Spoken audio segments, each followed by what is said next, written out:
Hey guys, what's going on? You did not read the title wrong.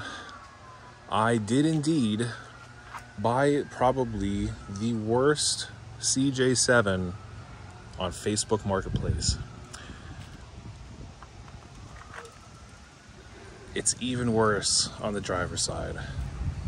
So what we have here is a 79 Jeep CJ7. Originally it was green, so almost exactly like my other Jeep. Both 79s, both green. Difference is this is just like a base model Jeep, whereas my other one, more than likely, I'm very confident, was a Renegade. Now, this Jeep's kind of a bit more interesting. We've got the steel wheels. Unfortunately, I have only two hubcaps. They're for the front, but steel wheels with the hubcaps. It does have the spare tire carrier on the back. This had full doors and the hard top, which the full doors I put on my Jeep just for safekeeping, and the hard top my brother actually used on his Jeep since it was complete, whereas this hardtop that I got with my 79, my first 79, was missing a window and missing the rear hatch. Well, the rear hatch is there, but the hinges ripped out of the fiberglass, so the top's toast. So stuck the top on just as a little bit of quote-unquote rain protection, even though there's not much left to protect, but more importantly, so it's not just sitting over there on the ground. Stock suspension, you know, this isn't lifted like my other Jeep is, and I'm fairly confident that I'm actually going to wind up swapping these leaf springs and axles onto my other Jeep. I have to look at them a bit further, you know, make sure there aren't any issues with the springs. I mean, they don't look super rotten, they don't look wiped out, but just to really get in there and double check. Like I said, the rust is impressively worse on this side, and this was patched together just with tin and rivets and nuts and bolts, and of course someone's going to whip up the lawn equipment, but yeah, there's nothing connected on this side. Literally this channel is all that's connecting the front and back halves of the tub, so fairly strong channel. But yeah, base model, no dash pad. I don't think this is the lowest trim steering wheel. I think the lowest trim is just a 2-spoke, but this steering wheel is not bad. It's actually in really good shape. So I'm probably gonna wind up pulling it off and saving it, because I like the one that's in my 79. I like my other Jeep steering wheel. You know, it has the chrome 3 spokes, but the actual wheel rim is cracking. So if that one starts falling apart, I'll have this one saved to put on.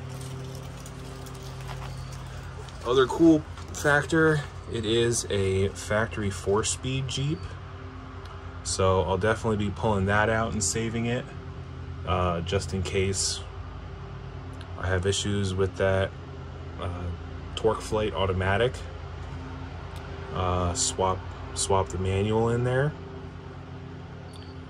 Dashboard's complete. You know, we've got the 79 style 0 to 90 speedometer. The blower motor worked. Wipers only worked on 1 speed. I think the fan only worked on 1 speed. It did have a sweet, I want to say 90s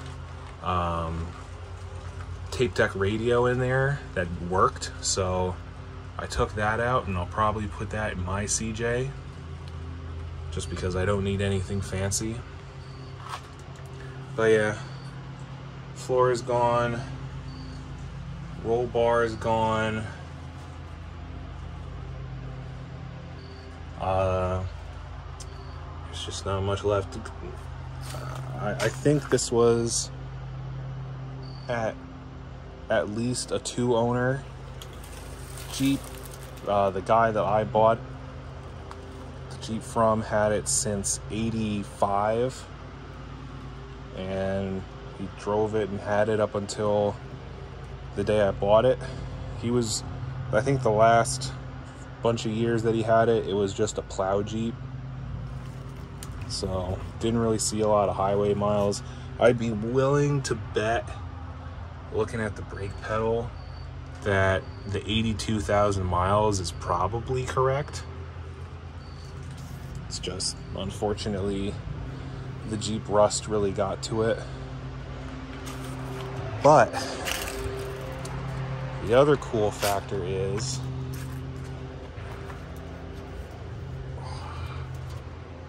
it is a factory AMC 304 V8 Jeep. So V8 4-speed, factory setup, can't beat it.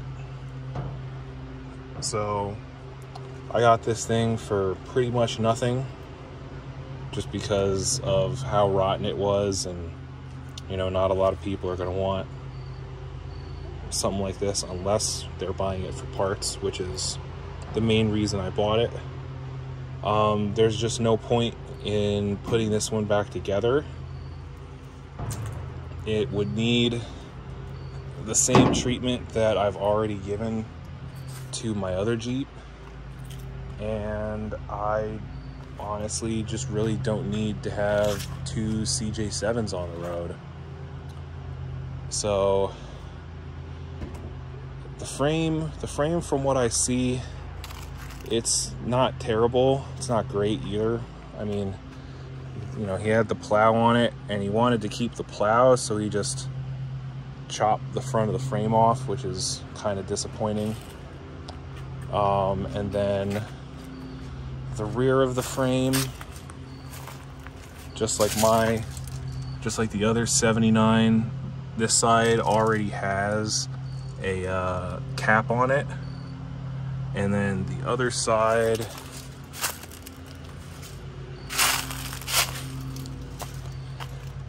doesn't have a cap, but it's blown out pretty much in the same spot. So yeah, but I mean, you can just see, it looks like that's the original green in there.